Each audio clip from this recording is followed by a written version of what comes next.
살이 잘 안 빠지는 원인은 생각과 감정에 큰 역할을 한다는 것을 여러분들도 잘 알고 계실 겁니다. 만약 HSP 유형의 사람이시라면 이 영상을 끝까지 보셔야 살을 빼실 수 있을 겁니다.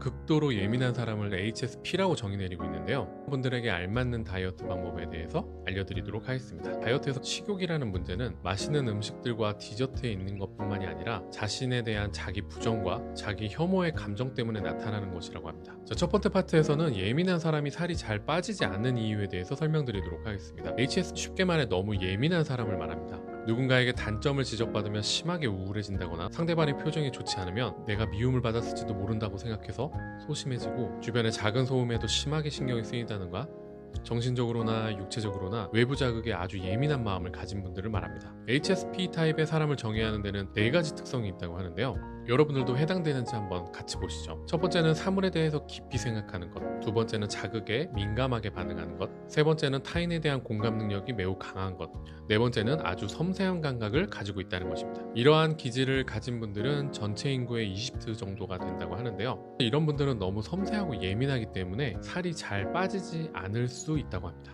저도 다이어트 진료를 하면서 이러한 HSP 경향의 분들은 체중에 있어서 아주 극단적인 경향이 있다는 것을 발견하게 되었는데요. 거식증이나 섭식장애를 가져서 너무 마르시거나 혹은 반대로 폭식증으로 인해서 고도 비만인 경우가 많다는 것입니다.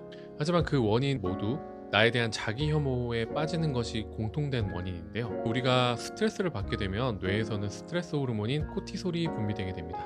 그러면 사람은 먹는 행동을 하게 되는데요.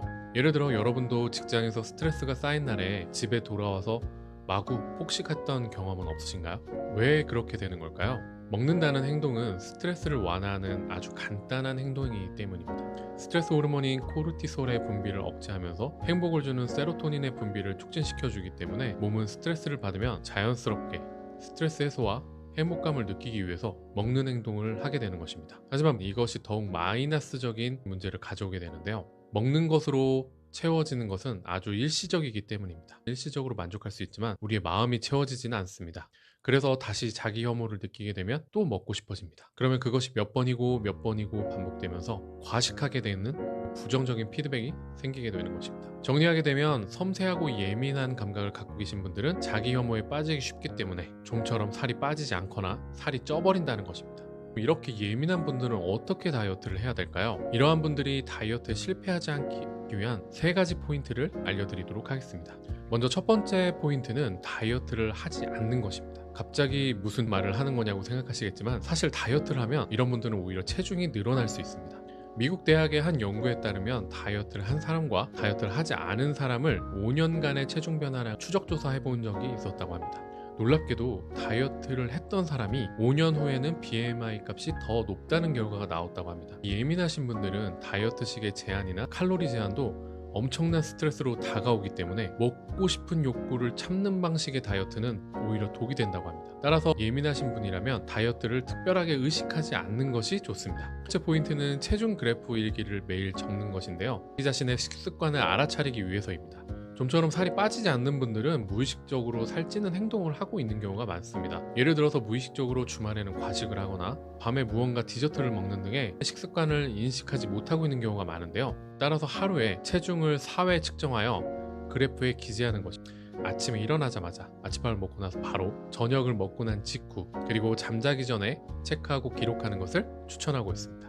그리고 수면 시간은 반드시 7시간 이상을 확보하는 것이 좋은데요. 오늘 체중 감량을 위해서 내가 할 수 있었던 일 그리고 내일 할 수 있는 일 등을 기록하시는 겁니다. 평소에 잘못된 본인의 식습관이나 체중 증가의 원인을 알 수 있게 되고 행동과 의식을 스트레스를 받지 않으면서 바꿀 수 있는 계기가 마련되는 것입니다. 세 번째 포인트는 포지티브 룰을 설정하는 것입니다. 즉 긍정적 규칙을 만들라는 것인데요. 앞에서 설명드린 것처럼 예민한 분들은 너무나 자신을 억누르게 되면 오히려 역효과가 났기 때문에 예뻐지기 위한 긍정적인 규칙을 세우는 것입니다.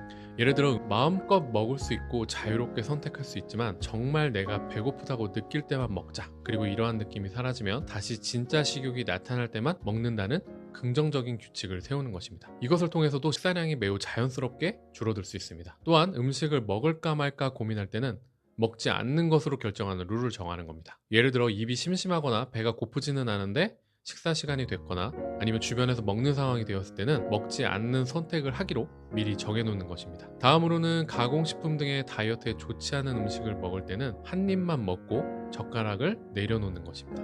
입에 있는 것을 다 먹고 나서 다시 젓가락을 들고 먹는 것입니다. 사실 뚱뚱한 사람은 빨리 먹는 경우가 많은데 이는 뇌의 포만 중추가 자극을 받기 전에 빨리 먹게 되면서 과식을 하는 경우가 많기 때문입니다. 따라서 매번 한 입을 먹고 그때마다 젓가락을 내려놓으면서 포만감을 느끼기 위해 천천히 맛보고 먹을 수가 있게 되는, 이 노력만으로도 식사량을 많이 줄이실 수가 있는데요. 여러분들도 정식 코스로 나오는 고급 식당에서는 많은 양의 식사는 아니었어도 꽤 만족스러운 포만감을 느끼셨던 적이 있으실 겁니다. 첫 번째 파트에서는 살을 빼기 위한 행동과 식생활의 포인트를 알려드리도록 하겠는데요. 보통 민감한 분들은 부정적인 생각에 치우치는 경우가 많습니다. 따라서 내가 생각하기에 조금 힘든 운동을 함으로써 정신의 안정을 가져다주는 세로토닌의 분비를 늘리는 데 좋다고 하는데요.